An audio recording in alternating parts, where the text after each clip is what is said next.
Jason, well. Hi, Debbie. Hi. Talk about a fun film. Oh, boy. Wow. It's exciting, it's energetic.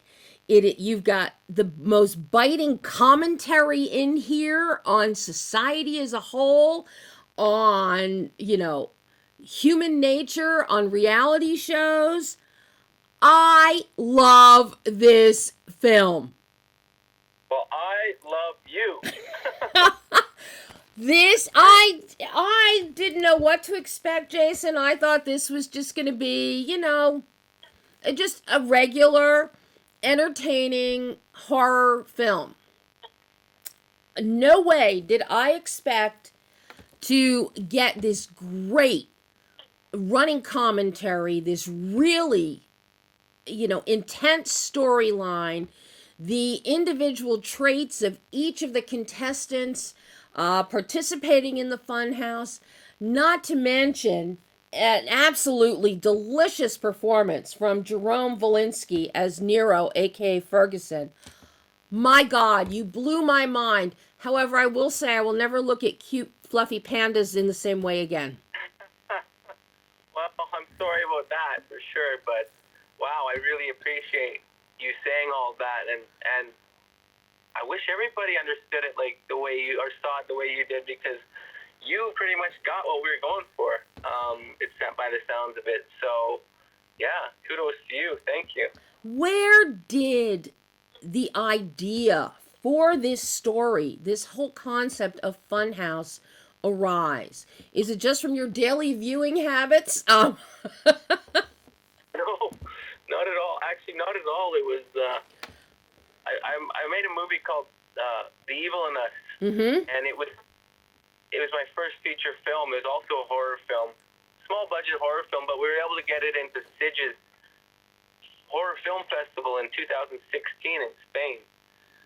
So a Swedish producer ended up seeing it at a midnight screening, and he really enjoyed it. So he gave me a call, found my name on like IMDb, and called me up and said he really wanted to make a movie with me. I thought he was just bullshitting me, but ended up he was the real deal. He got everything together. He's the one who had like the original, I guess, very rough idea for Funhouse. It wasn't called Funhouse at the time, but he just wanted to make a movie about celebrities that had to go into a house and do challenges, and if they didn't do them, they got unfortunately killed. So I definitely was intrigued. I was a little hesitant because it's a pretty dark and twisted idea, but at the same time, I didn't shy away from trying to write it, and had a pleasure directing it for sure. And yeah, I really enjoyed working with Henrik. He's an amazing producer and now a good friend. I mean, this is at every turn in this film, you put together a wonderful ensemble cast. Although I have to say, one of my favorite characters and one of my favorite performances came from Gigi Saul Guerrero. And we lost her too soon. She has the best facial expressions in terms of conveying grief, remorse, the camera, and I love Sean Seifert, your cinematographer. I'm a big fan of his work with all of his Hallmark movies and his earlier stuff. And I do notice that since doing this film, he's been doing a lot of Hallmark feel-good Christmas movies. So obviously you impacted his career choices somewhere along the line. I can't do that again. Yeah, this is a far cry from Hallmark, I'll tell you that. Yeah, but what Sean captures on Gigi's face, amazing. Just absolutely beautiful. So, You're 100% right about Gigi. Like that's she's absolutely most like no one else. Absolute amazing actor too. Like which is surprising because she's such a talented director and writer. You don't always expect that triple threat to happen, but she's got it all right. she really does. And this is where, having Sean as your cinematographer, the two of you develop a visual tonal bandwidth, and he knocks it out of the park. Piggybacking on Heather's production design, like the common room area with all the tones of red. And he gives us a wide scope, and he pans around the room and never goes in too close. It's a while before you guys really push in on any close ups. And I really like that. It's like it's metaphorically, everybody's on an equal playing field until things start happening. And then we start seeing things shift. And a lot of that shifts based on your framing, what you guys are doing in that respect. So it translates very well emotionally. But what you do with the lighting and with the color, you've got red in that common room. You've got blue in the pool area. You shy away from green. Green is go. This is not a go situation. This is stop, look and listen situation. But the only green we have is that one thin bare plant in the common area. So other than what is in the real world. So I find that you have all these great little touches that Sean picks up with the camera without making it invasive or obvious. And it flows so well and then melds into that theatrical staging in the kill zone, in the kill room. With the spotlight, using the negative space, we don't know what's coming from the shadows. Just it is visually delicious in your design. Well, thank you. No, absolutely, and you said it. Sean did an amazing job. Great cinematographer, super talented, and Heather and Alika as well. They did an awesome job creating the sets and the production design. So it was kind of a team effort for sure in getting it all put together. And visually, I agree. It's kind of like eye candy. It's very different, in my opinion, than anything I've really seen before. So that was cool. What kind of discussions did you and Sean have about designing the visual construct, that visual tonal bandwidth, with your lighting, with your camera angles? Because that's another thing that's really interesting is we pretty much you keep us at eye level with our players. You don't get us out of that eye line. We're not shifting the eye line. We're not dutching up and down. So I'm curious about your discussions with Sean and how the two of you developed the visuals that you have crafted. Yeah, well, I wanted each space to have its own unique character, like and each kill, like so. You'll notice that the visuals. You're right. The kill room was meant to look like it's this vast expanse. You don't know what's beyond the darkness, for sure. But each particular person that was in there had their own visual style, and we used a lot of. I think with like headstones, fight and whatnot, we used like I want it to just be this giant, misty, smoky pit where they're fighting and whatnot. So I really found that fun to do. And then of course with the axe fight in the dark, we had to do the night vision mode, which was challenging, hugely challenging to do when it comes to like some of the tricks that we had to do to go through walls and whatnot. But Sean was a real. He taught me a lot. I'm not super technical when it comes to lenses and whatnot, but he definitely knows his stuff, and he taught me a lot when it comes to the visual style and negative space for sure. Yeah, I mean that kill room with that negative space. You don't know how big that area is. You don't know what's coming at you, and the way in certain scenes we slowly see panda-faced henchmen coming forward. Yeah, But they're like lurking. It's kind of like you're in the wild just waiting for something to pounce. So you do yeah, for sure. a great job of building tension and never knowing, what's coming next. And then you get into your editing, which you're cutting back and forth and you did your own editing, cutting back and forth with Nero and his, self-aggrandizing about what he's doing, and his altered voice in speaking to all these contestants. That's where the meat, the heart of this story comes in. But your editing balance is so good there in how you space out dissemination of information, and in going back and forth, cutting between the contestants and him at his alternate location. So we actually can put a face to the vitriol and the words that are coming out, and get reactions at the same Yeah. time. How difficult was finding that tonal balance in the editing process, Jason? Yeah, I can easily say it was the most challenging editing experience I've ever had, just because of all the different moving parts that went into it. Because, it's hard to believe, but we had, I think, almost 400 visual effects in that film. Oh, I believe it. And so that was, to me, because the first cut, believe it or not, was 2.5 hours long. I want that cut. Yeah, well, unfortunately, that cut is just full of like green screens everywhere and just a mess. But at the same time, they wanted us to get that film down to 90 minutes.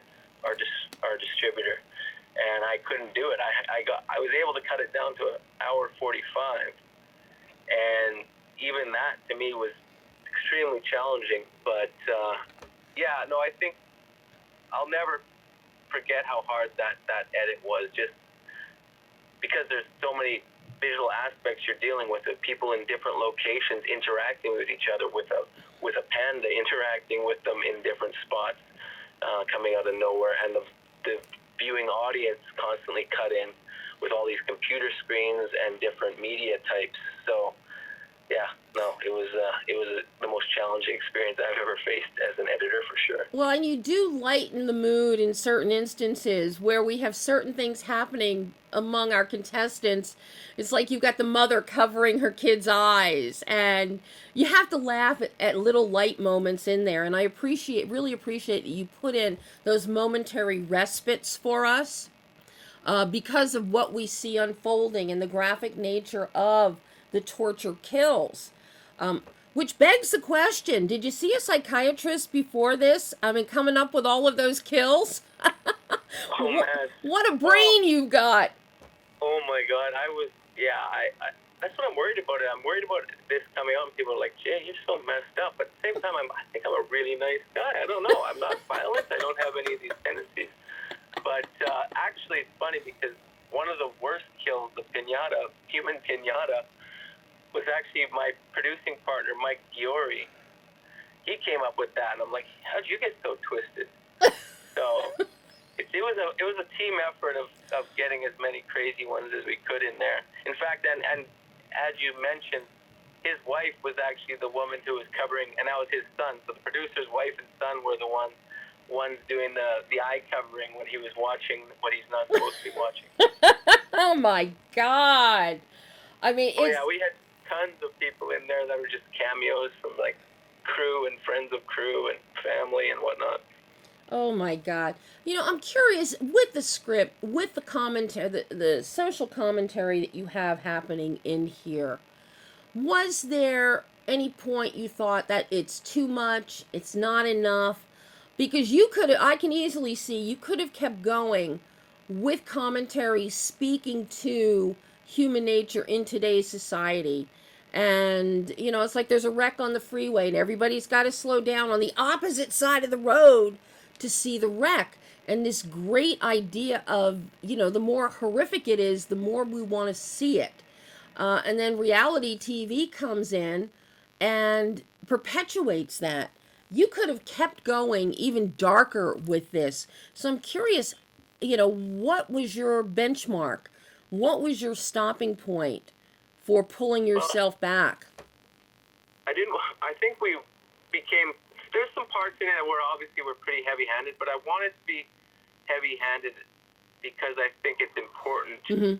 Not to just to be completely subtle with it all, because I wanted to like smack people over the head and say this is kind of what's happening in the world, unfortunately. But yeah, I think, and I did cut out a lot of Nero. Nero had a lot more to say about this, but I had to take some of it out just to cut down on his self-aggrandizing and just his commentary about social media and society. And I've always said, obviously, I don't condone violence in any way, what shape or form. And what he does, his tactics are terrible, and he's a horrible person. But this is a movie. But at the same time, some of his concerns about social media are valid. Yeah. And I think anybody would agree with that. I think what's happened over the last, 15 years and 10 years in social Mm-hmm. media is just it's become this kind of Pandora's box. Just like it's out there in the world. There's no putting it back in, and we just have to wait and see what will happen in the future, because we're kind of in the Wild West right now as to seeing what it will ultimately do to society. And we've seen already what it is doing to society, whether it's teenage girls suicide going up by 400%, or since social media or Instagram or whatnot, or what have you. There's like countless examples of the dangers of social media, but it's also there's some good aspects of it as well, Mm-hmm. like information collection or information sharing. But at the same time, we're in this thing where it's like what's true, what's real. Nobody trusts anything they read. Nobody trusts each other anymore. Everybody has their opinions. Everybody wants to be right. So I think that's dangerous if you have a whole subset of people growing up with just that. So we'll wait and see 10 years from now, when kids who are 12 and 14 now, what happens to them, you know what I mean? In another decade, yeah. Yeah, so, but I think I'm hoping for the best. I'm optimistic. But yeah, you did a great job of bringing all of that forward within the characters themselves, and especially with those monologues that Nero has, which is where Jerome, as an actor, just soars. Oh, Absolutely he's amazing. soars. He's amazing, yeah. Well, I've got to ask you about working with Blake Matthew, your composer. This is, I think, possibly his first feature. What were you looking for musically with this film?